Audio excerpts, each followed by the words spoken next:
Single trend line মানে যে একটা স্টক ধরে নেই নিচে পড়লো উঠলো, আবার পড়লো উঠলো, উঠলো পড়লো উঠলো পড়লো উঠলো।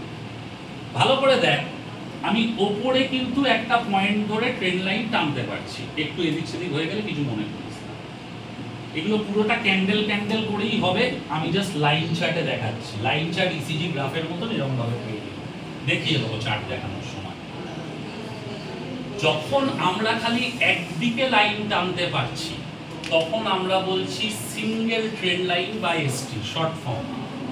সিঙ্গেল ট্রেন্ড লাইন ব্রেকআউট করলে একটা স্টক 10 টাকা হয়তো আমাকে প্রফিট দেয়, কথার কথা। সিঙ্গেল ট্রেন্ড লাইন ব্রেকআউট হলে একটা স্টক আমাকে 10 টাকা প্রফিট দেয়। আবার এটাই আরেক ধরনের জিনিস হয় যেটাকে আমরা বলি কি চ্যানেল ব্রেকআউট।